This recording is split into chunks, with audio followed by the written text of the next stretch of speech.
Boa noite. Essa é uma das apresentações da Lages. Hoje nós estamos aqui com uma convidada muito especial, que é muito mais que uma convidada, ela é uma ligante também. E ela se chama Laura, ela é graduanda em Ciências Sociais, está quase finalizando aí na reta final da graduação. Atualmente ela é monitora do Departamento de Demografia e ela faz parte da coordenação discente da nossa liga.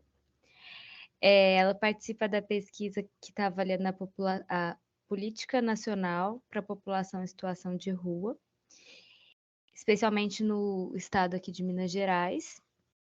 E eu gostaria de aproveitar esse momento para fazer um agradecimento especial por todos os toques de humanidade que ela dá para Lages. É imprescindível o olhar que ela tem e que ela empresta para a gente várias vezes e que só faz a gente aprender e crescer, tendo em vista que é uma pessoa que está sempre disposta a compartilhar os conhecimentos dela, inclusive hoje nessa palestra. Então, a palavra é com você. Muito obrigada. Nossa, estou até emocionada, gente. Não reparem que eu sou meio chorona, assim. Que apresentação bonita. Muito obrigada. Nossa, como ele acho que é aqui, né? Vamos ver.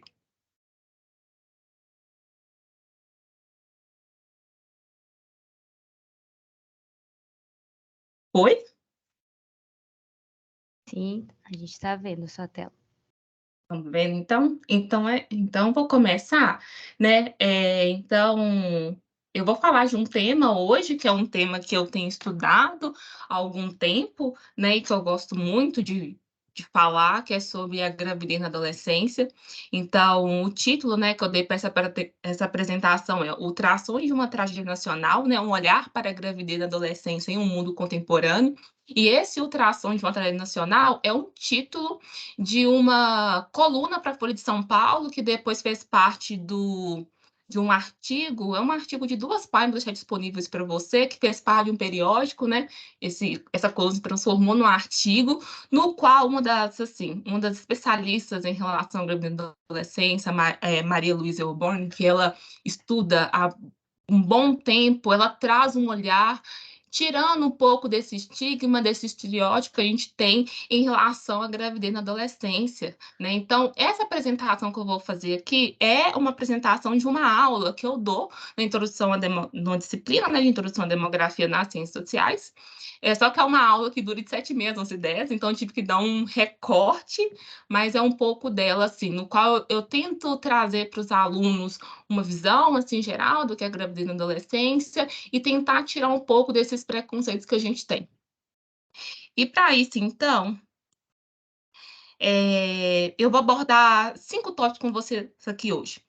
O primeiro é a fecundidade na adolescência no Brasil, o segundo é as características sociodemográficas, a terceira é as causas, a quarta as consequências e no final a nota final, né, para trazer um pouco desse panorama mais do presente, né, da contemporaneidade e tentar um olhar para o futuro, né. E por que eu estou falando de fecundidade na adolescência? A diferença entre gravidez na adolescência, fecundidade na adolescência e maternidade na adolescência, né? Quando eu tô falando de gravidez na adolescência, eu tô falando de gestações entre adolescentes. Quando eu tô falando de fecundidade na adolescência, eu tô falando de nascimentos entre adolescentes. Quando eu tô falando de maternidade na adolescência, eu tô falando, né, da questão ali do ser mãe, né, das mães adolescentes, que ser mãe no final é uma construção final, é uma construção final, é uma construção social, né? Por isso que tem tem uma, como eu digo, uma base teórica, né, que vai falar do amor, o mito do amor materno, né? Então, ser mãe é uma construção social, muda de cultura para cultura, de país para país, né? E por que eu trabalho com a taxa de fecundidade? Porque eu trabalho com os dados de nascimento. Porque uma gravidez nem sempre termina em um nascido vivo, seja por causa do aborto o aborto espontâneo, seja por causa do aborto provocado, que é bastante comum entre as adolescentes grávidas, principalmente de classe média, ou seja, pela questão do natimorto. Ou seja, quando eu estou falando de fecundidade, é o bebê que foi expelido do útero da mãe com vida.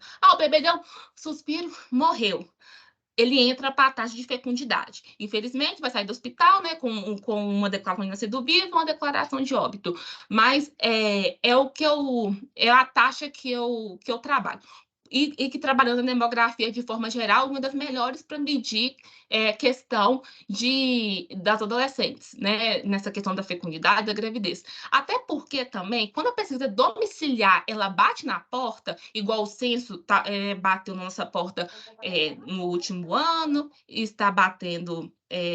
Eu acho que ainda está na fase de tentar, porque teve baixa adesão, então você que não respondeu o censo, faça o favor de responder. Né? Quando esse censo bate na porta, ele te pergunta quantos filhos nascidos vivos você teve até 31 de julho de 2022, né? Imagina se esse censo batesse na porta e perguntasse até 31 de julho de 2022, quantas vezes você engravidou? Aí a gente tem que levar em consideração o seguinte: se for uma pesquisa onde a menina está respondendo, ela vai olhar se foi um aborto provocado, nenhum. Né? Porque ela não vai dizer que ela ficou grávida e que ela fez um aborto clandestino. Agora, se for, por exemplo, a mãe dela responder, talvez a mãe dela nem sabe que ela realizou um aborto.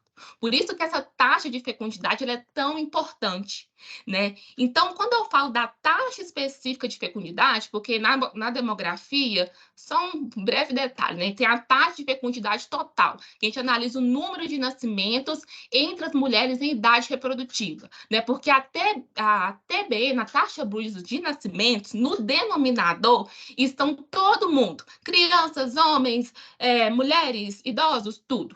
Quando eu falo da taxa, a taxa de fecundidade total, eu estou falando do quê? Eu estou falando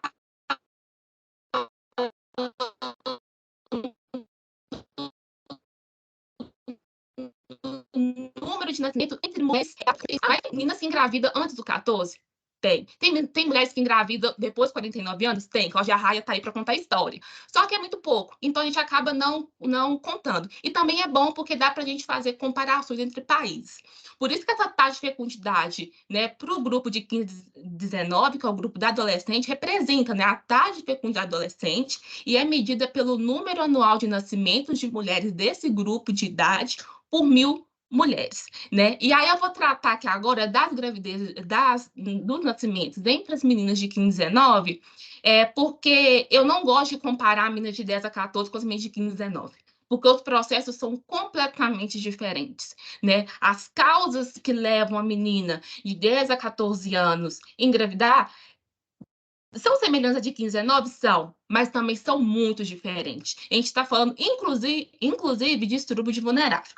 Né? E esse indicador, então, né, essa taxa específica de fecundidade, pode ser considerado alto quando o número de nascimentos por 1.000 mulheres entre 15 e 19 for maior que 80, intermediário quando é entre 19 e 80 e baixo quando há menos de 19 nascimentos. E o que acontece no Brasil? O Brasil, ele passou por o que a gente chama de uma transição da fecundidade, ou seja, a gente passa de altos níveis de nascimentos para baixos níveis de nascimento. Né? Então, por exemplo, em 1980, a gente tinha 4 nascimentos para cada mulher, né? E aí a gente chega em 2000 com a taxa quase beirando o que a gente chama do nível de reposição. Né? A gente fala que o nível de reposição é 2,1. A gente repõe, né, a mulher, o seu companheiro ou sua companheira e as mulheres que não tiveram filho, 2,1. Né? E aí a gente chega em 2010 com a taxa abaixo do nível de reposição. Só que o que acontece no caso do Brasil, né? E também dos países da América Latina? Enquanto as mulheres dos outros grupos etários diminuía, né? Mudava ali o seu comportamento reprodutivo, diminuía o seu número de nascimentos, as adolescentes continuavam com sua fecundidade alta, inclusive aumentando de 80 para 91, de 91 para 2000. E essa gravidez, essa fecundidade, esse número de nascimentos entre adolescentes, ela só vai diminuir no ano de 2010. Então, se na década de 80, como a gente interpreta esse dado? Multiplica o dado por 1.000 para ficar, né? Para ficar ser melhor, né? Falar. Então, 79 nascimentos para cada 1.000 adolescentes na década de 80, 87 nascimentos para cada 1.000 adolescentes na década de 91. 2000, nós tivemos 91 nascimentos para cada 1.000 mulheres, e em 2010, 67 nascimentos. Então, a gente percebe o quê? A adolescente, ela cresce, enquanto as mulheres de todos os grupos etários só vai diminuindo. Olha só, a de 20 a 24 passa aqui, vai só diminuindo, enquanto a adolescente vai crescendo, né? E aí, enfim, 2010 diminui. Ou seja, adolescentes tiveram um comportamento reprodutivo muito diferente das mulheres dos outros grupos etários, né? E aí, quando a gente olha para o caso do mundo de forma geral, o que a gente vê? A gente vê um continente africano, aqui já está multiplicado por 1.000, né? Então, a gente vê um continente africano com um grande número de meninas tendo filhos na adolescência, só que o caso do continente africano é um caso um pouco diferente, entre aspas, porque a África ainda ela não passou pelo que a gente chama de transição demográfica, né? A África ela ainda está com seus altos níveis de mortalidade e os altos níveis de nascimento, né? Enquanto todos os restos dos continentes já estão passando pelo que a gente chama da transição demográfica, né? Então, o caso da Ásia também é um caso poucos assim, né? Se a gente for olhar, poucos nascimentos, a Europa, pouquíssimos. A América Latina, né? A gente fala que fecundidade na adolescência acontece aonde? América Latina e Caribe e entre isso, Estados Unidos, né? Porque além da América Latina, também tem a América do Norte, onde quem contribui para a América do Norte é principalmente os Estados Unidos. Por exemplo, o exercício que eu sempre faço com meus alunos é o seguinte: pensa alguma série teen norte-americana, e aí, depois de você pensar essa série, vocês pensam se teve uma personagem grávida nessa série. Porque, assim, existe. É uma coisa muito da indústria cinematográfica dos Estados Unidos, né? Colocar esses personagens ali nessas séries teens. É um tipo até de fascínio mesmo, sabe? Mas também eu acho que a gente sabe, né? Que a gente sempre fala se as novelas contribuíram para a queda da fecundidade no Brasil, né? A série teens, quem sabe, contribui lá nos Estados Unidos para uma queda da fecundidade adolescente. E a Oceania é um caso específico também, porque na Nova Zelândia tem um grupo indígena que ele é grande, né? Então lá esse grupo indígena ele contribui, o que faz com que a taxa da Oceania suba. E no mundo inteiro, então, 48 nascimentos para cada 1.000 adolescentes. E aí, quando a gente fala das características sociodemográficas, eu vou trazer para vocês aqui uma das melhores dissertações já feitas, que ganhou até prêmio, agora eu não vou lembrar, mas é do Paulo Martins, do Departamento de Demografia da UFMG, no qual o Paulo ele vai analisar as taxas de fecundidade os níveis e a questão da escolaridade, né? Como a escolaridade ela influenciou as taxas de fecundidade. E aí, o que é interessante? Eu vou trazer alguns dados aqui. Só o que acontece com esses dados, gente?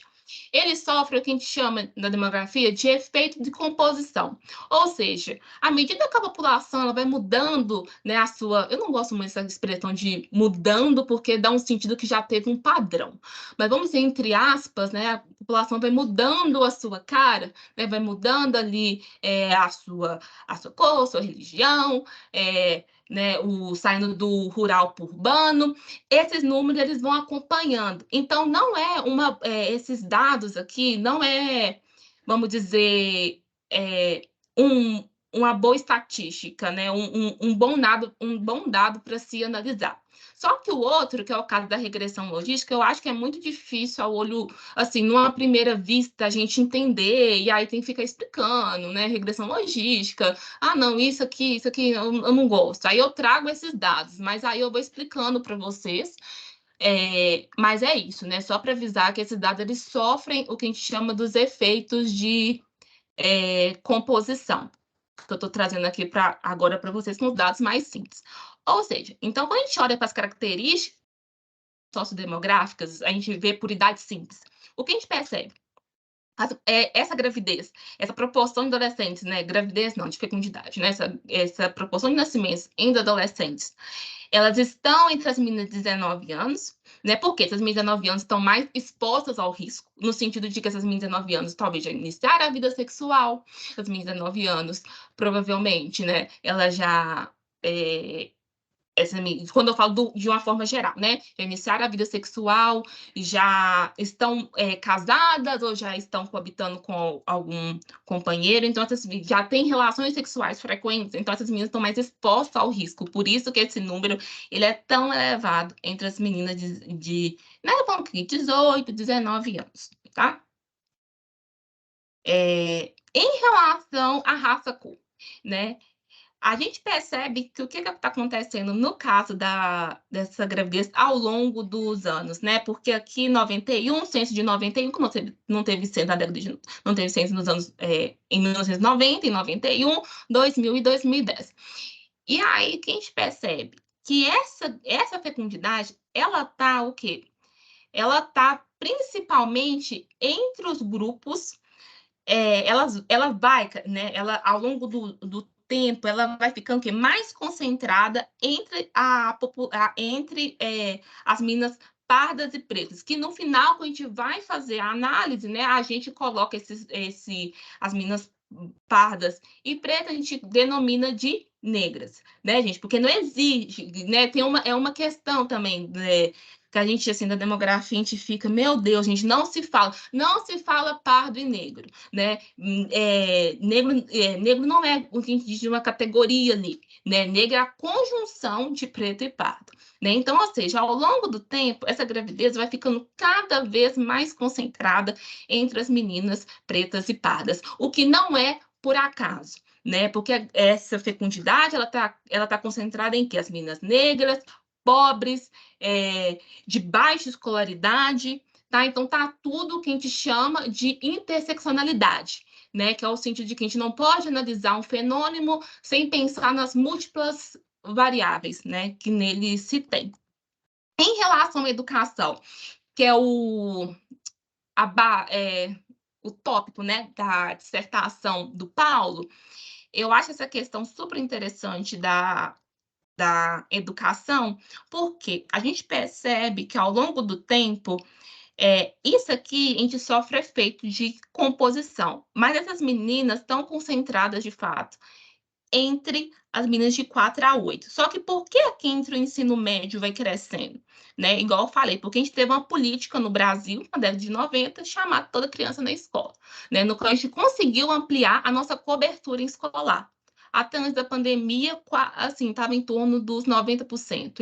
Eu não sei se a gente estava quase chegando a 100%, mas a gente estava numa grande cobertura. Né? Por quê? Porque a gente passou por o que a gente chama de uma transição educacional mesmo.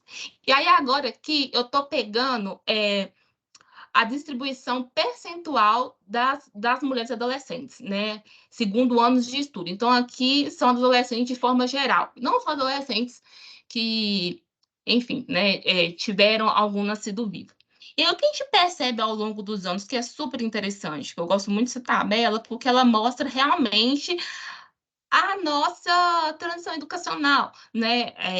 Como a gente conseguiu essa expansão educacional que a gente conseguiu ao longo dos anos, porque a gente passa de 91 com 24% das meninas de 0 a 3 para 2010 só 5%, né? Então essas meninas, olha, elas vão conseguindo aumentar a sua escolaridade, né? De tal forma que a gente chega nos anos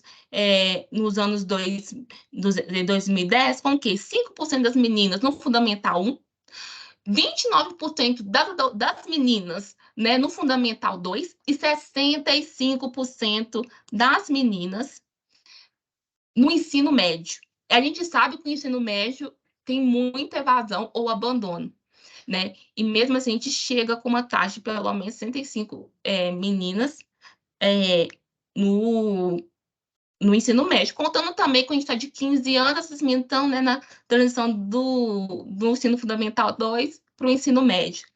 E aí, eu trouxe essa taxa aqui, que é a taxa específica de fecundidade das mulheres de 15 a 19, segundo escolaridade, para mostrar o seguinte, porque essa taxa aqui, ela não sofre efeito de composição. E aí, eu queria analisar com vocês de baixo para cima, né? Primeiro, em relação às meninas de 12 ou mais, são meninas que estão no ensino superior. Essa taxa, ela diminui.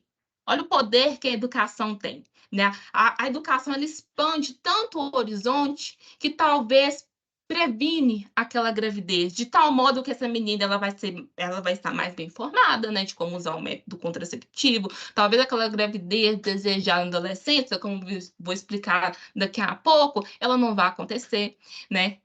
E aí, essas meninas do ensino médio, a gente tem um aumento só um pouquinho, né, de 91 para 2000, mas a questão é que 2000 a 2010 aumenta muito pouco. E se a gente pensar que a gente teve uma expansão, né, a gente dobrou aqui de 2000, né, para 2010, 9 ou mais anos, a gente dobrou o número de adolescentes dentro do ensino médio, essa taxa ter aumentado o quê? 0,001, para mim, assim, mostra é espetacular, né? Mostra isso mesmo, né? Como a expansão educacional ela consegue reduzir o número de nascimentos entre adolescentes.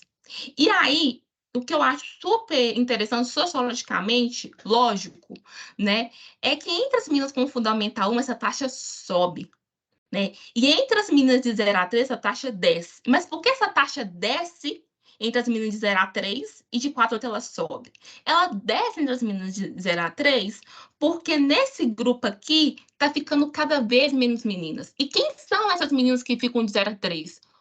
Ou são meninas na extrema pobreza, ou são meninas com alguma deficiência, né? De tal modo que elas estão muito longe do risco, né, de engravidar e de ter um nascido vivo, né?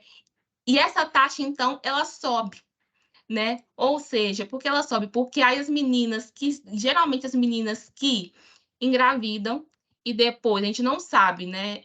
Qual que é o efeito que eu falo, né? Se foi a menina ter saído da escola que ela engravida, ou se ela faz a menina engravidar, que ela sai na escola. E aí tem a questão da evasão do ensino médio. Então a gente vê como a educação é importante. E no final, o Paulo, ele fala uma coisa que eu acho super interessante, que ele fala, se não fosse a expansão educacional no Brasil, a taxa de fecundidade de adolescentes não teria diminuído. A taxa de fecundidade de adolescentes só diminuiu. Teria diminuído? Não vou ser hipócrita. Poderia ter diminuído, mas não diminuiria tanto, né? Porque é isso, né? A educação, a gente chama dos efeitos, né? Dos efeitos esperados da educação, que, entre outras coisas, evita essa gravidez, essa gestação, esse nascido vivo. Em relação à renda, é outra coisa também, ao longo dos censos, né? A gente percebe que ela vai ficando cada vez mais concentrada entre as meninas mais pobres, ou seja, até o censo de 2010, as meninas estavam, o quê? 30, 60, 30, ou, tipo assim, quase 90%, né? Estavam concentradas entre as meninas com até um salário mínimo, né? Não sei quanto estava a base do salário mínimo em 2010, mas eu posso dizer com clareza que com o salário mínimo ninguém sobrevive, né, gente? Infelizmente. Né? É uma realidade, um salário mínimo para uma família que paga aluguel, é o preço de pagar aluguel, e você escolhe entre arroz e feijão, né? Então, essa gravidez ela tá localizada entre essas meninas. E aí, também, né, ela tá aqui entre as meninas, geralmente as meninas não estão unidas, né? Elas se unem depois, né, depois que a criança nasce. Então, ela tá entre, porque também é união, casamento, assim, Então, ela tá entre as meninas que não estão unidas. Geralmente nem é com relacionamento, né? Mais com um ficante ali, num relacionamento mais fixo. Então, acaba que elas não se unem. E tem essa questão, que horas também assim, né? A data de referência, né? O que essa menina, a data de referência, qual vai ser o estado conjugal dessa menina? Se essa menina por exemplo, até dia 31 de julho de 2022, essa menina, se ela saiu dia 1º de agosto, né? Ou se ela tipo, ela saiu, ela ficou. Então, essa data de referência, às vezes, ela é complicada a gente trabalhar com ela, né? Porque todo mundo que responde senhas responde para uma data de referência. Em relação à religião, que é um tópico também que eu estudo, essas meninas estão concentradas principalmente nas meninas católicas, tá? Aqui que eu falo que dá do efeito de composição, porque as meninas sem religião, elas também têm uma alta taxa, tá? De fecundidade. Então, o que acontece? A adolescência sem religião é muito pouco, né? Dentro do Brasil. Então, acaba que essa taxa cai para baixo. Mas, então, a gente tem um efeito, sim. Né? Geralmente, as meninas evangélicas, principalmente pentecostais, tem a gente fala que é o fator de proteção, né? O tá na igreja, porque na sexta-noite, se a menina, sei lá, sem religião católica, ela tá na festa, a gente tem os cultos, né? Na parte da noite, nas sextas-feiras, né? Então, é interessante. Também tem toda a questão da abstinência, né? A questão de se guardar. Então, sim, essa gravidez, ela tá entre as meninas católicas, né? Porque católico, como é que diz aquela frase? Pouca missa e muito santo, pouco padre. Ai, gente, eu não me lembro. Só sei que é isso, né? Os católicos, a gente fala que existe vários catolicismos dentro do catolicismo, né? Que é justamente porque existem grupos mais conservadores, existem grupos mais liberais, enfim. E o último essas meninas estão concentradas principalmente no Nordeste e no Norte e no Sudeste, nas periferias das grandes cidades, tá? Então, é um fato, assim. E no urbano, né? Porque a gente está virando, isso, né? A gente sai do rural e vai para o urbano. E aí eu trouxe aqui uns dados, esse está até um pouco desatualizado, em 2021. Mas eu acho que ainda dá para a gente conversar um pouco sobre isso, que é para falar um pouco das minas de 10 a 14, né? Porque isso aqui é uma reportagem do Globo, né? Que os dados preliminares do Ministério da Saúde apontam, né, que no ano passado, 17 mil meninas de até 14 anos foram mães no Brasil, né? E por mais que essa taxa esteja, né, caindo, ainda assim, é muito nascimento das meninas de até 14 anos, né? E de acordo com a legislação vigente, sexo com menores de 14 anos é considerado estupro de vulnerável. E vítimas têm direito ao aborto legal caso engravidem. Ah, mas foi consentido. Problemas. Tem direito, sim, ao aborto legalizado, né? Não adianta, não. Como é que diz aquele ministro ontem lá no Ministério com o Silvio Almeida, que levou um feto de não sei quantas semanas? Não adianta, as meninas têm direito ao aborto, sim, independente se foi consentido ou não. E se bestar, vai fazer igual um que apareceu recentemente lá no hospital com a namorada grávida de 12 meses, minha mãe tá me contando esse caso hoje, que foi preso, tá, gente? Porque, assim, é estupro de vulnerável e tem que ser preso mesmo, tá? Pronto. Né? Porque eu fico... Nossa, gente, dá uma revolta, assim, e como assim, vocês lembram, né, na época da pandemia, que teve uma menina de 10 ou 11, né, que o povo foi para a porta do hospital fazer oração, xingar o médico, né, como se essa menina tivesse tanta capacidade física, emocional, para gerar enfim, né, um bebê. E aí, o que acontece? Isso aqui eu acho que é uma tabela da revista Piauí, né? Que fala, olha que interessante, que as internações de meninas por aborto são tão frequentes quanto as por asma, né? Que em 2020 o SUS registrou 642 internações por aborto em meninas de 10 a 14 anos. Né? No mesmo período, foram 714 internações por asmas de meninas da mesma idade. E, em um mês, o número de meninas internadas por aborto dá para encher 5 ônibus escolares. Né? Em 2019, em média, 150 meninas foram internadas no SUS por mês por serem submetidas ao aborto. Né? E quem são essas meninas, gente? São meninas negras que passam pelo procedimento, né, do aborto no SUS. Isso eu tô falando aqui, gente, de meninas, tô falando de meninas de 10 a 14 anos, tá? Tudo que eu tô trazendo aqui, que eu trouxe, né? A partir daquele dado do Globo que eu mostrei. E a cada menina branca internada para submeter a aborto, houve 3 meninas negras, né? E a cada 20 crianças internadas para fazer o aborto, 8 são no Nordeste. Né? Então, nos últimos 10 anos, a região teve 9,9 mil internações de meninas de 10 a 14. Em segundo lugar, vem o Sudeste, com 7 mil internações. Depois vem o Norte, o Sul e o Centro-Oeste.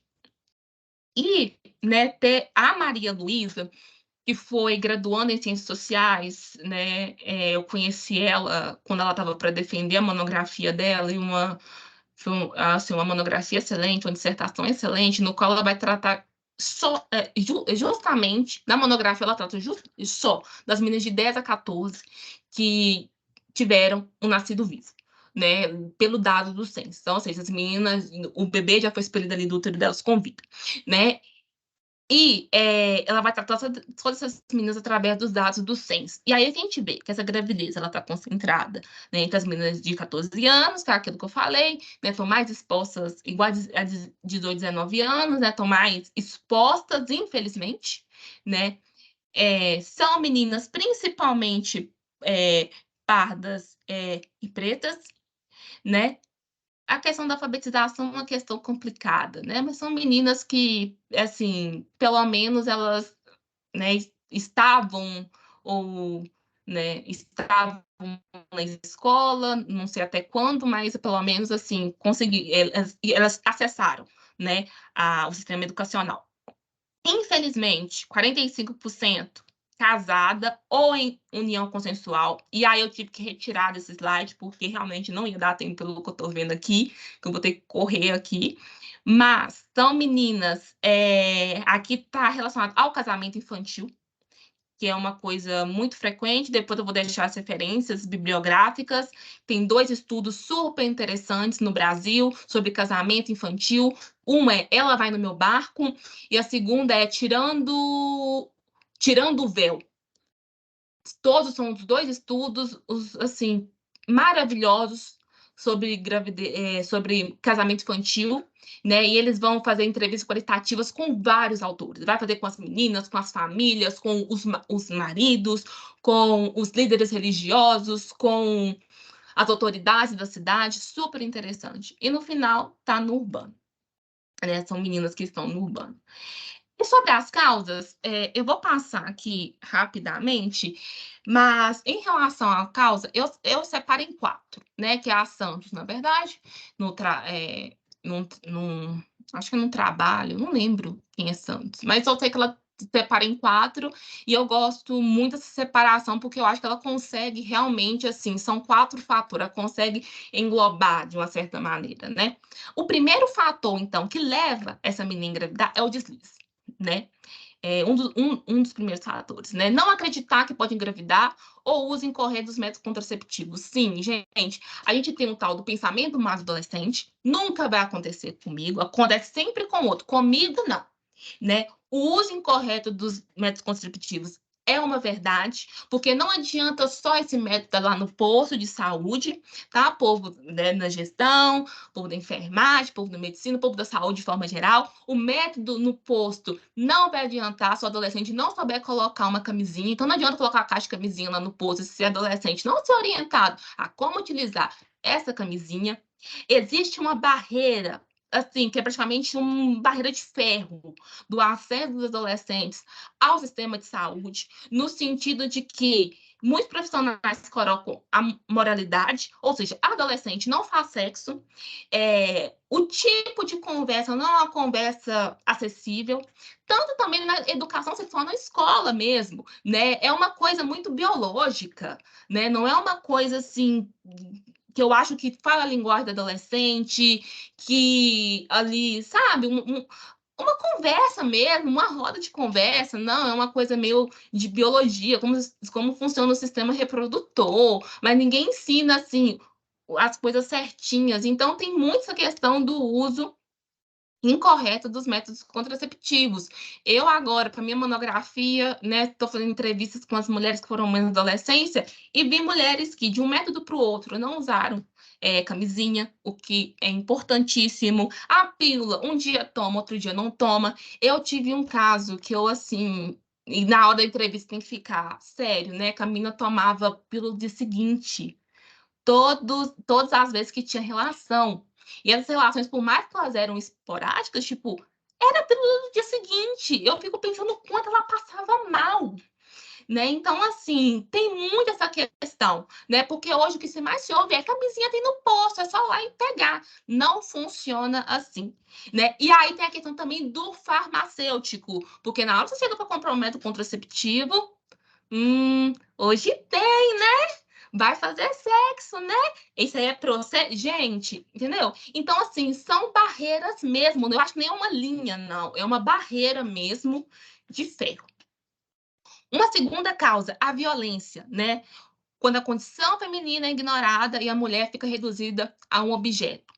E aí eu acho que a questão da violência dos deslizes é importante, porque também tem uma questão, que agora que eu me lembrei, que é a questão dessa menina, se ela vai conseguir solicitar o uso de preservativo ao parceiro, né, gente? Porque é também uma realidade. Não importa se a menina, gente, ela é rica, ela é pobre, ela é negra, ela é branca, ela tem informação, ela tem uma escolaridade, não tem uma escolaridade, porque se essa menina não conseguir, né, solicitar o uso do preservativo durante a relação sexual, ou o cara começar a influenciar ela, né, que também é uma forma de violência. Ah, você vai usar? Mas peraí, não é um relacionamento monogâmico? Por que você não tá querendo, você tá querendo usar uma camisinha? Você não confia em mim? Se você me ama, prova, vamos transar sem camisinha, né? Então tem muitas essas coerções, né, ali durante as relações sexuais. E, lógico, a questão também da violência, né, a violência tanto do estupro, né, por um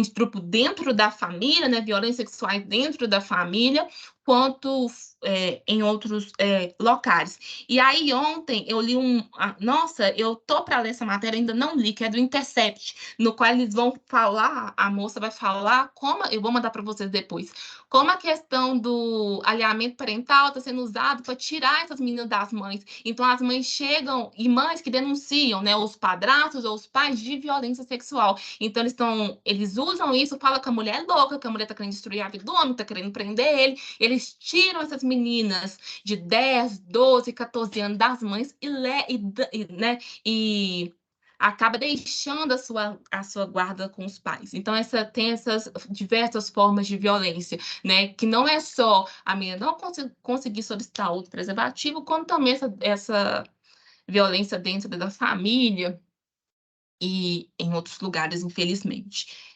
Né? Tem a questão do desejo, quando efetivamente a mulher ou o casal deseja um filho nesse momento e empenha esforços para a concepção.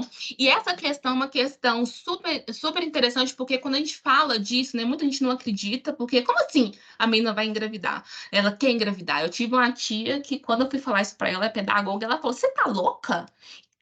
Você tá louca? Isso não acontece, isso não é uma realidade, né? Mas é uma realidade, sim, né? Porque é assim, gente, é o que a gente chama da transição para a vida adulta, né? Estudar, trabalhar, coabitar e ter filho, essas etapas, elas não são iguais para todo mundo.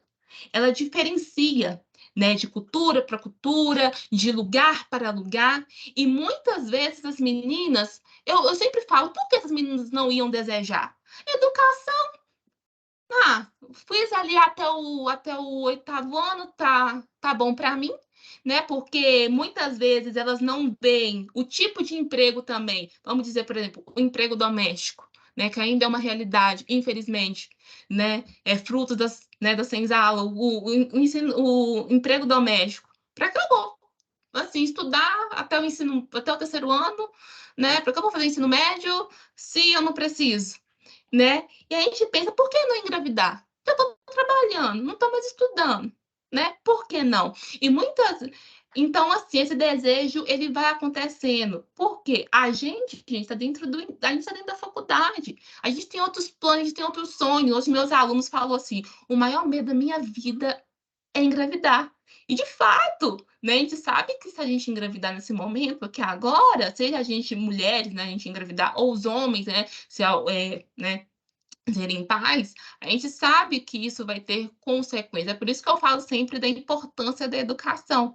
Mas para outras meninas não são assim, porque esse desejo de fato está ali, ele de fato acontece. E tem um quarto ponto que é muito importante, que é a estratégia. Quando, por exemplo, há uma tentativa de obrigar a família a aceitar o parceiro, ou como uma forma de romper a convivência com uma família abusiva, ou ainda como tática para obter aumento do status social. Estratégia também está ligada ao desejo. Essas meninas, elas desejam, porque é uma forma delas saírem de casa. Tem muito uma questão de quando essas meninas estão na extrema pobreza, por exemplo, sair de casa, né, como uma forma de, né, ir para né, eu engravido, eu saio de casa, porque aí ali eu vou, né, você sai da extrema pobreza para pobreza, vamos dizer assim. Tem muita questão de tentar realmente, assim, minha família não namorar, minha família não quer que eu fique com ele, então vou engravidar, ou minha família não quer que eu case, vou engravidar também. E o status social, porque tem muito disso. Porque essa menina, gente, dentro da periferia, ela vai deixar de ser uma menina e vai ser vista como uma mulher. Principalmente se ela engravidar do traficante, tá? Porque é uma realidade muito grande nas periferias. Não só do traficante, eu digo, também eu não sei como é que funcionam as posições no tráfico, mas alguém que está assim, né, numa posição elevada no tráfico, porque ela passa a ser respeitada, né? Ela passa na rua, as pessoas falam, a mulher de fulano, né? Os traficantes ajudam ela né, financeiramente, no cuidar da criança, né? E, tristemente, são as viúvas, né? Porque são meninas de 20, 22 anos que ficam viúvas, né? Mas tem isso, esse status social, né? E eu sempre digo que no meio do nada, a gravidez pode ser tudo, né?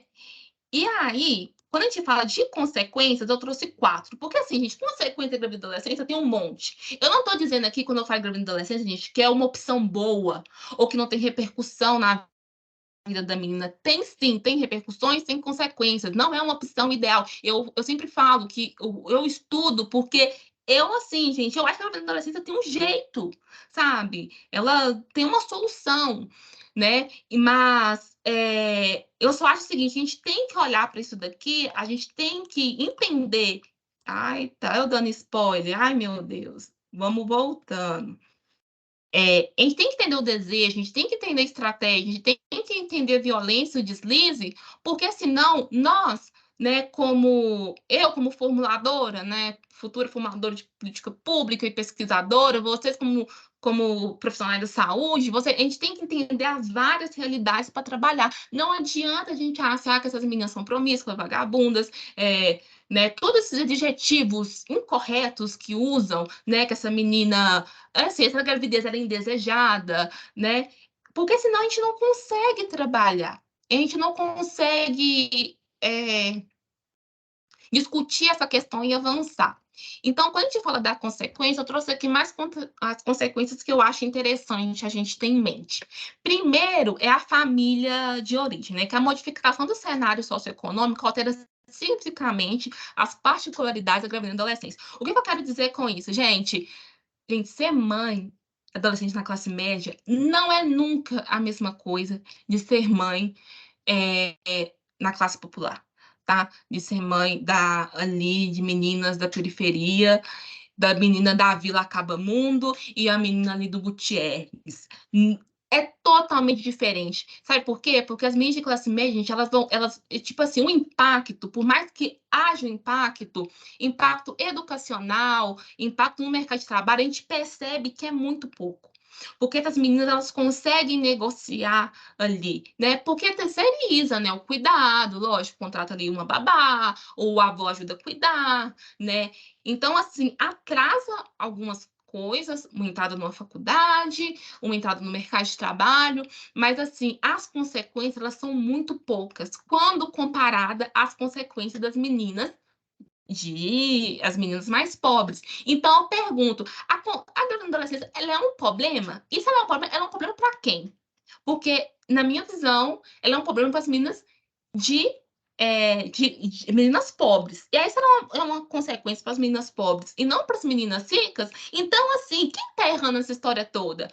Para mim, o erro é do Estado, é da falta de política, né? Porque essa gravidez, ela vai ter todas as repercussões que a gente sabe que vai ter, o efeito no entrada precoce no mercado de trabalho, um efeito na educação, um efeito em vários setores da vida da mulher, é uma ausência de política pública que a gente chama da não política. Por quê? É um Estado, gente, que a única política que funciona, muitas vezes na vida dos adolescentes de periferia, é a política educacional. E olhe lá, porque quando você tem não só o tipo da periferia, né, mas de uma forma geral de várias localizações, né, do Brasil. Quando você vê criança andando 10 quilômetros para chegar na escola, eu falo que é uma política educacional que não funciona. Então, ou seja, elas não têm política. A família privada de qualquer acesso privado, saúde, educação, alimento, tudo. Aí, se essas meninas não são envolvidas com tráfico de drogas ou são moradores de rua, elas fogem das políticas policiais, que a gente chama, né? Da guerra contra as drogas, da questão de como eles tratam a população de rua. E aí, o que acontece? A não política instaura na vida delas. E aí, quando essa menina engravida, ela é chamada de promíscua, de louca, de irresponsável. E aí, em vez do Estado, que eu digo o Estado, assim, de forma geral, né, gente? Estou falando de política pública, estou falando de sociedade, estou falando de nós como sujeitos. Em vez desse Estado abraçar essa menina, não, o problema é seu, você se vira, você que foi irresponsável, né? Porque a gente tem um Estado que não assume a própria culpa. Porque eu falo que todos nós erramos, né? E, inclusive, assim, a gente erra, assim, a gente não, como sociedade, mas a gente tem um Estado também que não provê esses direitos para essas meninas. Então, quando eu penso em repercussão, eu penso muito nisso, que é uma falta de política pública, né? Uma falta de uma política educacional para essa menina consiga permanecer na escola, né? Consiga ingressar na faculdade, uma política educacional, é uma política em todos os sentidos. Eu estava morta e revivi, que é um texto maravilhoso da Gontijo, que é sobre meninas com experiência de rua que são mães. E ela fala que o filho é uma razão para viver, um sentimento de pertencimento a um núcleo familiar. Agora eu não estou mais sozinha, agora eu tenho alguém, agora eu tenho uma razão para viver, né? E é isso, né? Eu estava morta, essa menina, ela estava morta e ela revive, né? O nascimento do filho também é um novo nascimento dela, né?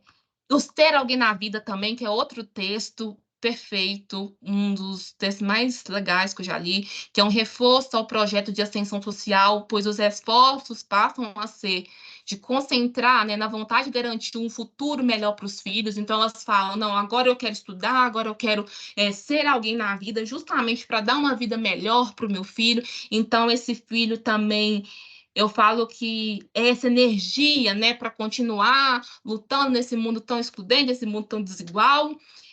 Não quero aqui fazer jogo de meritocracia, lógico que não quero, né, não acho que eu não acho, né, que o filho deveria ser aquilo que vai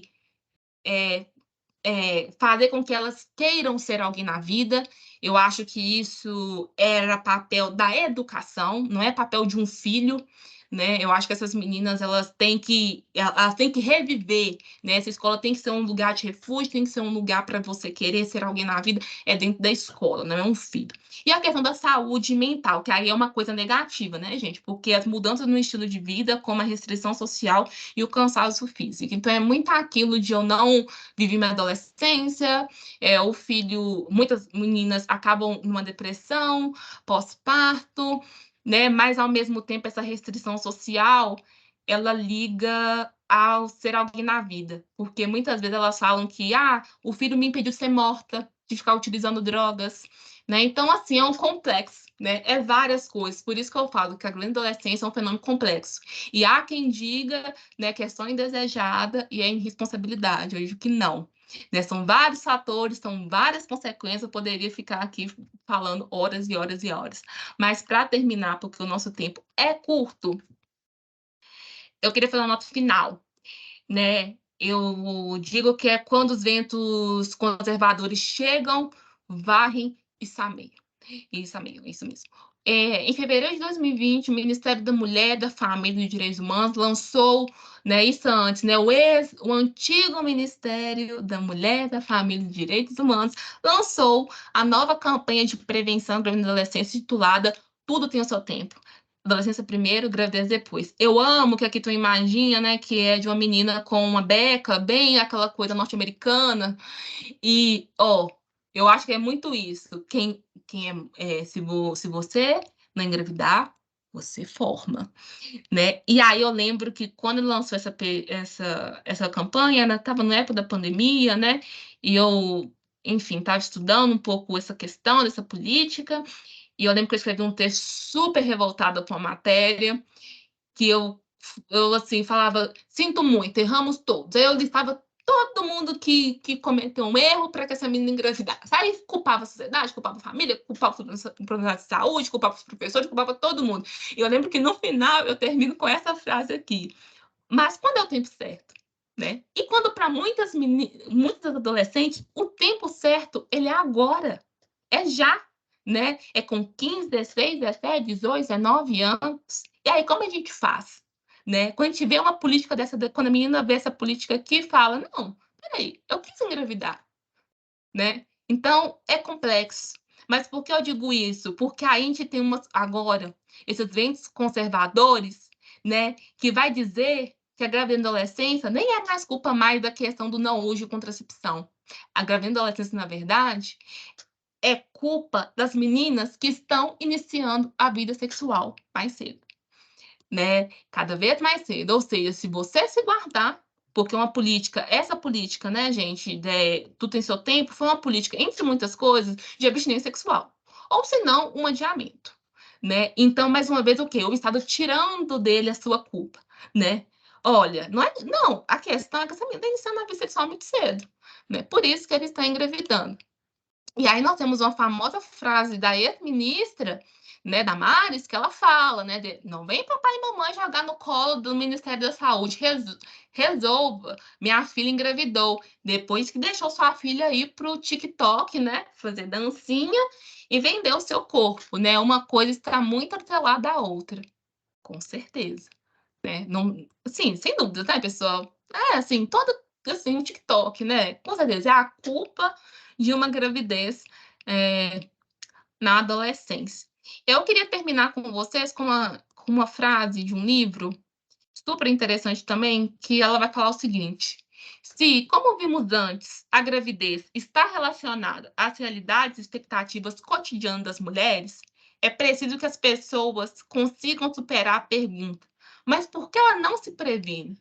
E passem a refletir e questionar. Mas por que este país não oferece para suas mulheres proteções da infância, relações igualitárias de gênero e perspectiva de futuro que lhes permitam maior autonomia financeira, capacidade de negociar com os homens, orientação e acesso aos métodos contraceptivos, de modo com que possam decidir autonomamente se ou quando querem engravidar, né? Então a gente precisa a gente precisa parar com isso, que essas meninas, elas tá gravando cedo porque na hora estava bom, para ganhar auxílio, né? Para ganhar a Bolsa Família, e para isso tem estudo que mostra. Não, com certeza, né, gente? Porque ganhar R$ 400 ter uma criança, vamos ver. Ai, compensa muito, né? Porque será que uma criança gasta menos que R$ 400 por mês? Talvez gasta 100,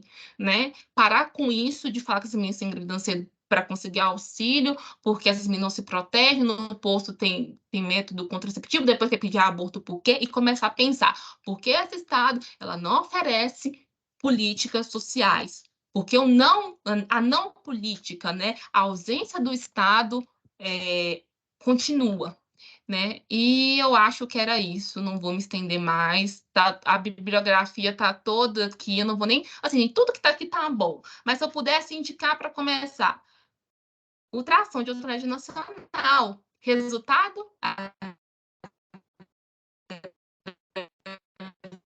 Desprecoce.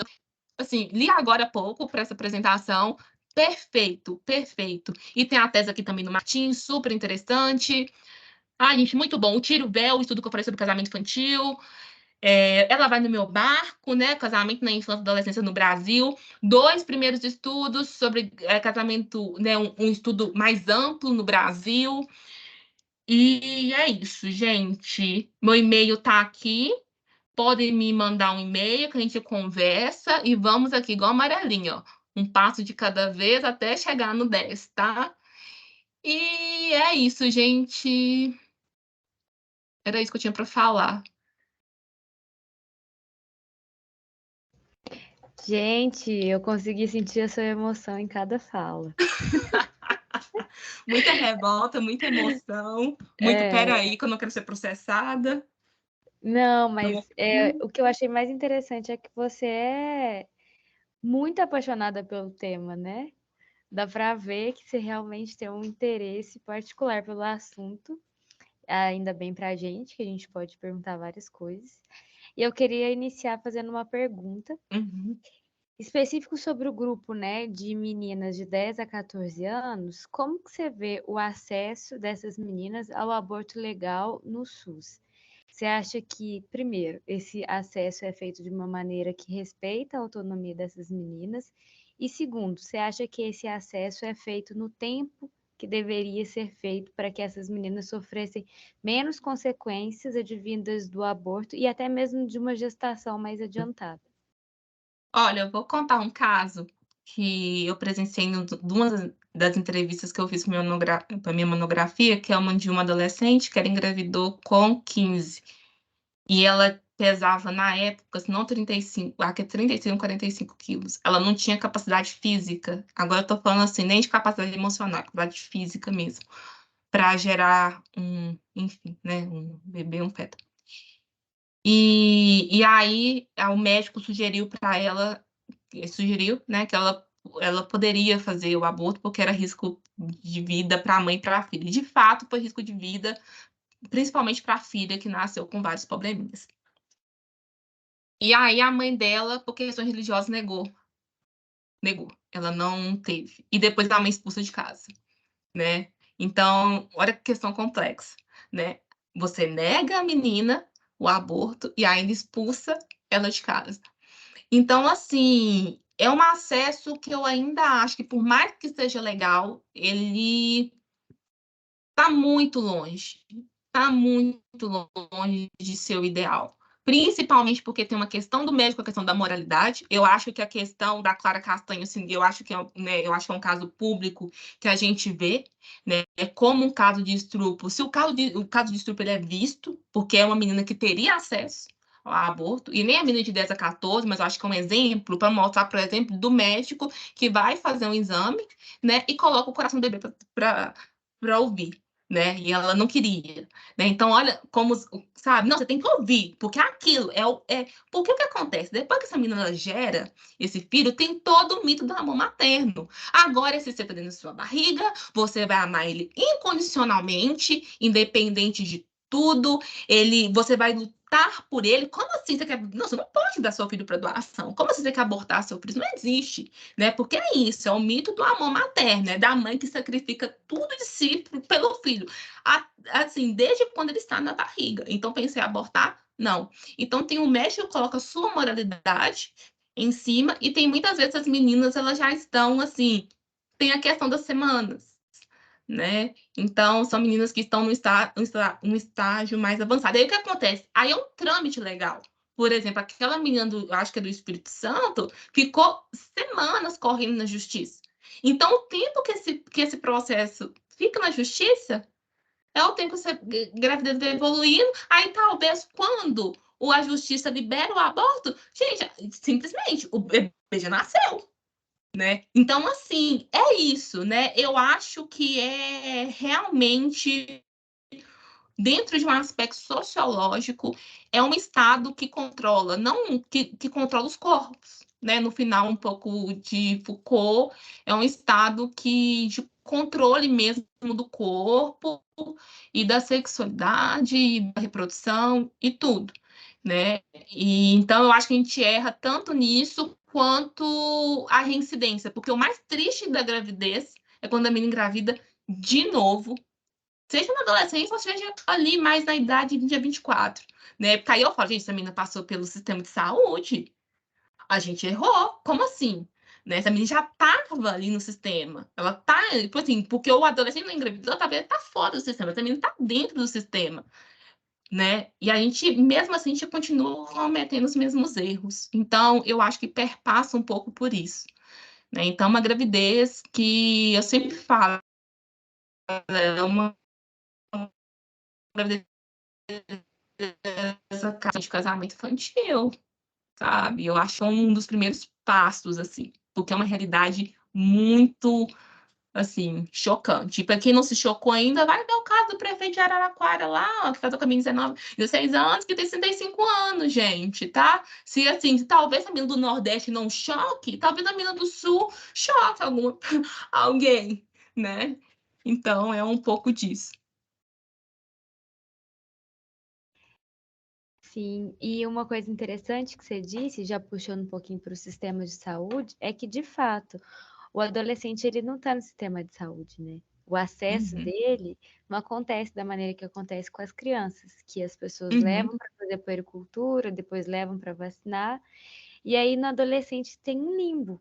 O adolescente não é visto, né? Na verdade, o adolescente uhum, ele não é visto como ele é sempre visto alguém que deixou de ser, ele deixou de ser criança e que vai vir a ser um adulto. Então ele sim, não é o que ele é sempre uma projeção de um outro tempo que não o presente. E uhum, isso que você disse é muito importante, porque isso também fala sobre a necessidade da gente ter, da gente, enquanto profissional da saúde, sair do centro de saúde e ir até onde esse adolescente está, seja numa escola, uhum, ou seja no TikTok, ou seja uhum. em qualquer outro lugar. Eu acho que isso fala muito também sobre as nossas políticas de saúde que não são direcionadas para esse público e que não conseguem atingir de uma maneira mais eficiente essas Sim, meninas, né? com certeza. De fato, assim, eu acho que é uma contribuição de todos. A gente tem que repensar a forma como nós estamos, sabe, agindo com adolescentes e pensar que adolescente não é uma categoria única. Primeiro, tem diferença de gênero, tá, gente? Eu digo gênero só, né, assim, gênero homem e mulher, não. Sabe? É realmente orientação sexual, identidade de gênero.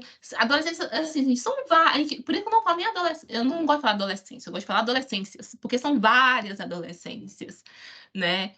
Então, a gente tem que saber como falar com esse público, né? E é um público que eu acho que a gente tem que falar uma linguagem acessível mesmo, não adianta a gente ficar falando, aí, sabe, ficar falando daquele jeito, assim, meio muito formal, não. Tem que saber como chegar nesse adolescente e falar com ele, né?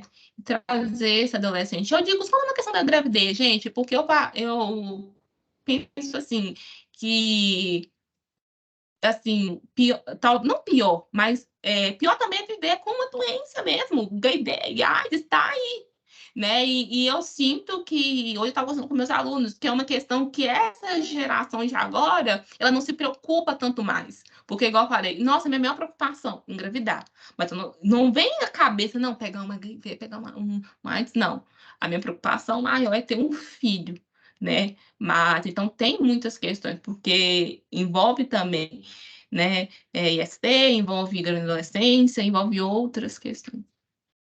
Sim, e aí nesse sentido até o Paulo falou, fez um comentário sobre a importância que da gente enquanto profissional de saúde, é que ele destacou os enfermeiros, de se inserirem dentro das escolas, né? A necessidade da gente ter Uhum, essas políticas intersetoriais, que muitas vezes a gente vê como política, como um dos nortes, né, do nosso sistema de saúde, mas que a gente nem sempre encontra na prática.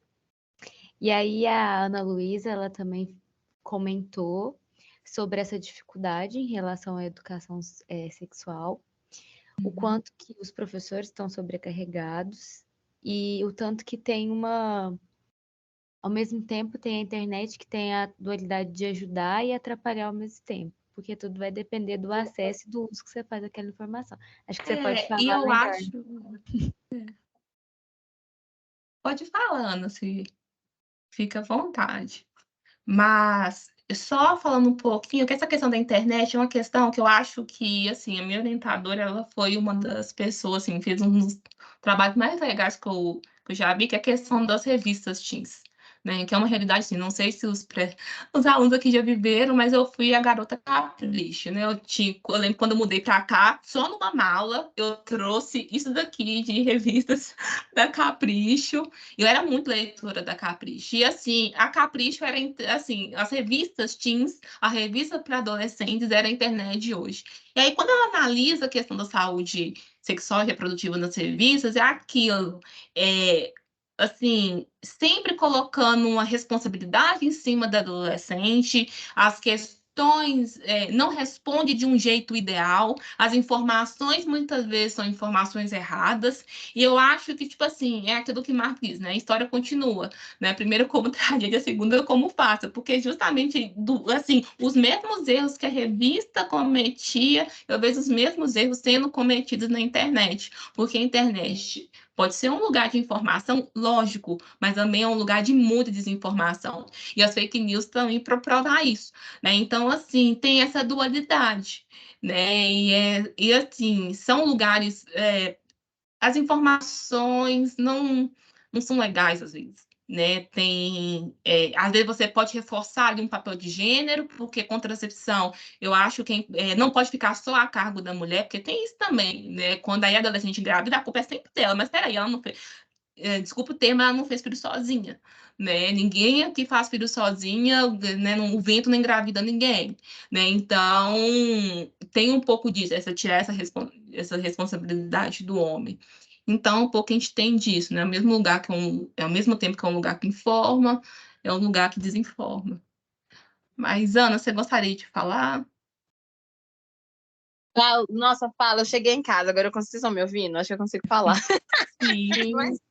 Imagina falando do ônibus, mas aqui, Laura, é exatamente isso. Tipo assim, a gente fez a ação em saúde em 4 salas. Tinham salas, eram meninos de, se eu não me engano, sexto, sétimo ano. Tinham salas que os meninos não sabiam nada de sexualidade, tanto meninas e meninos, mas tinha uma sala que era assim, era uma menina mais velha, um menino mais velho, e eles sabiam de tudo. Era uma coisa assim. Como que a gente lida com isso? Como que fala disso? E a diretora, quando a gente conversou com ela sobre, para ela falar as questões de dificuldades da escola, ela falou assim: olha, a gente não consegue abordar orientação sexual com os meninos, porque além do fator também, era uma escola pública, mas era uma escola pública no Padre Eustáquio. Então, ainda assim, às vezes tinha mais apoio dos pais, digamos assim, porque às vezes tem escolas que nem isso tem. Às vezes o pai deixa o menino na escola e, infelizmente, não consegue acompanhar o menino, né?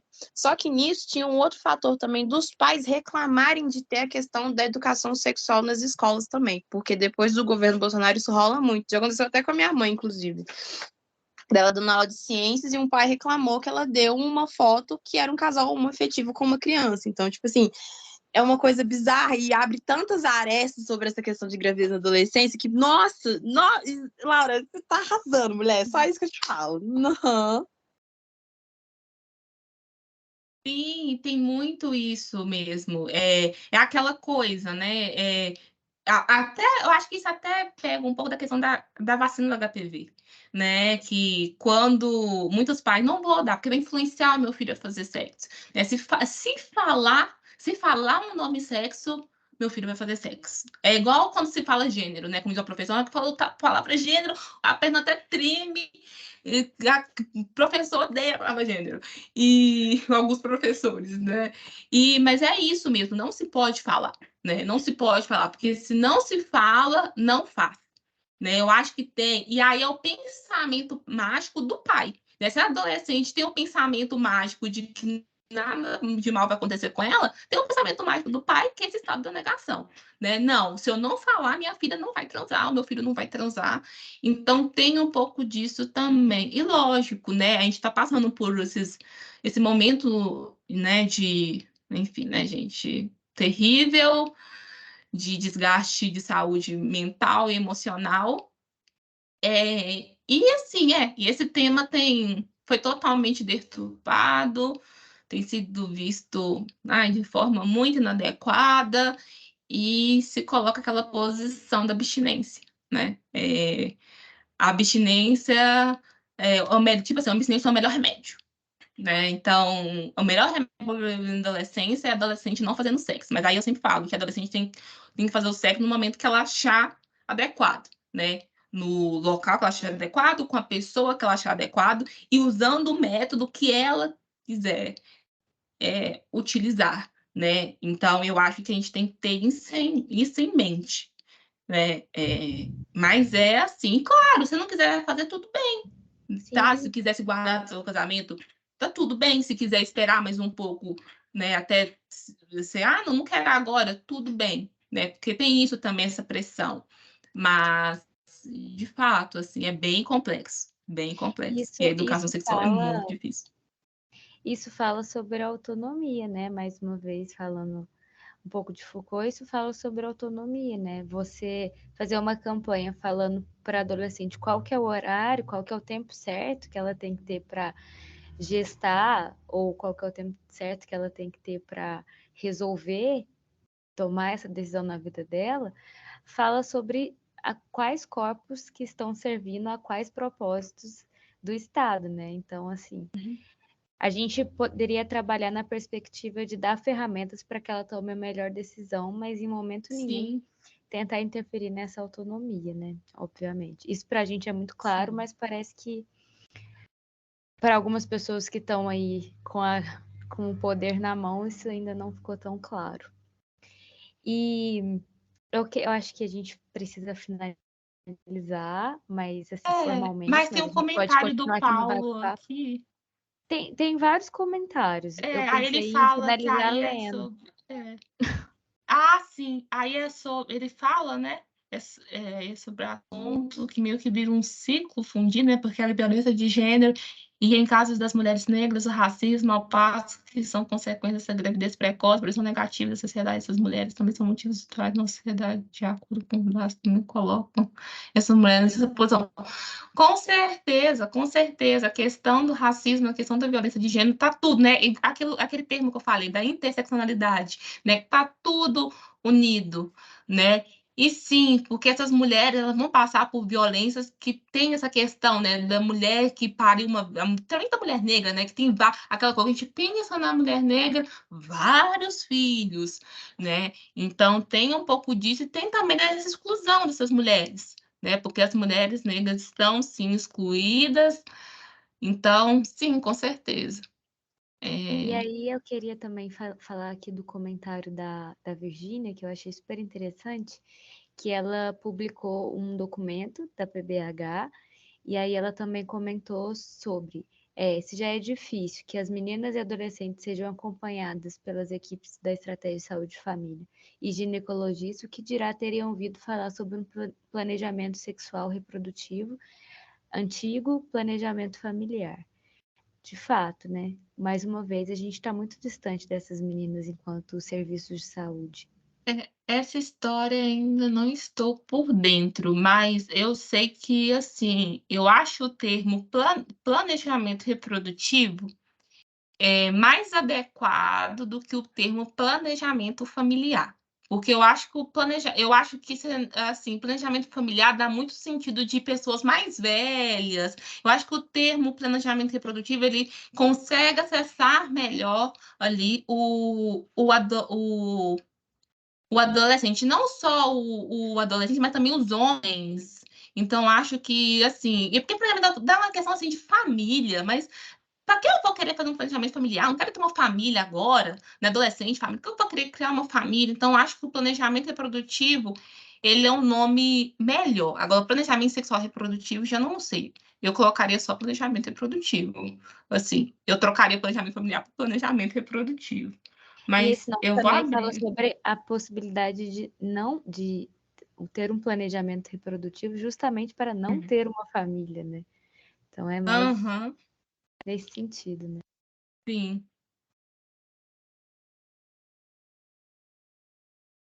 Ela comentou, por isso a terminologia Isso. mudou, até porque sexo não significa apenas construção familiar, com certeza, são coisas bem diferentes. É. No mais, o que a gente tem aqui são vários elogios e Ai, gente, felicitações, queria ter falado realmente muito muito bom. mais. Eu sinto que eu fui falando rápido, porque na hora que eu vi que eu tinha gastado meia hora só falando de características só demográficas, eu falei, ai, pelo amor de Deus, eu preciso Não, falar das consequências. Mas tinha muito mais, tinha slide sobre gravidez na adolescência, tinha slide sobre transição para a vida adulta. mas a Ai, parte tinha boa um é que mundo aqui. a gente vai poder ver a segunda parte no seu TCC, né? Verdade, estão todos convidados. Acho que vai ser Era muito para de interessante. todos. E você pode mandar também os Concluir slides isso pra gente lá tudo. no grupo. Porque Vou mandar aí o os slide no meninos. grupo. Isso, que aí os meninos podem ler as partes que você não conseguiu falar. E aí qualquer coisa te manda um e-mail, WhatsApp também. Com certeza, gente. Com certeza, mando sim. Vai ser um prazer. Aí vocês podem mandar para mim, quem tem meu povo do YouTube, né? Meu contato é para poucos, né? Então, meu número só para os como é que minha irmã tá falando agora? Só para os de verdade, né? Os de verdade eu sei quem são, então só para os de verdade. E podem me mandar e-mail. E aproveitando, né? Não esqueçam de se inscrever no canal, dar o like e compartilhar o vídeo, porque assim ele pode chegar a mais pessoas. E também deixar comentários, para que o YouTube saiba que você gostou do vídeo. Tá bom, youtuber, Tô muito- influencer. Eu queria fazer um convite para todo mundo sobre o tema, um pouco, né, a ver com o tema. Na verdade, eu queria convidar a galera para conhecer o projeto Sentidos do Nascer, que trata um pouco sobre gestação, e não só gestação na adolescência, mas gestação de uma maneira geral, e sobre formas de nascer. E a gente vai estar expondo lá no Parque Mangabeiras, aí vai ter uma mediação lá. É bem interessante, a gente tenta falar um pouco sobre uma nova perspectiva do nascimento e do cuidado, né, à gestante, à puérpera e ao bebê. E tenta denunciar um pouco sobre todos os tipos de violência obstétrica que acontece e que a gente tem tentado lutar para reduzir. É E é isso. uma coisa que também acontece na adolescência. Acontece. Tive um relato na minha monografia que a menina falou. A médica falou com ela, adolescentes assim tem que sentir dor mesmo, porque senão tá aqui de novo, parindo de novo. Então, gente, é uma coisa que também acontece. Então, vamos com as nossas mulheres, vamos com as nossas gestantes, né? Vamos. A cara da Carol. Muitas violências. O que eu mais ouvi foi violência obstétrica. Assim, se teve das 11 mulheres, se 3 não sofreram violência obstétrica, é muito. Então, o parto humanizado é super interessante. Tem documentário na Netflix, acho que não sei o nome, mas é sobre parto humanizado, muito bom também. Renascimento E a do parto. Raquel Zanata faz parte do Sentido a Nascer. Beijo, Raquel. Não sei se vai ver esse vídeo, mas se vê. Beijos. Mas é isso. Muito obrigada, gente, por participarem. Uma boa noite para todos nós. Beijos.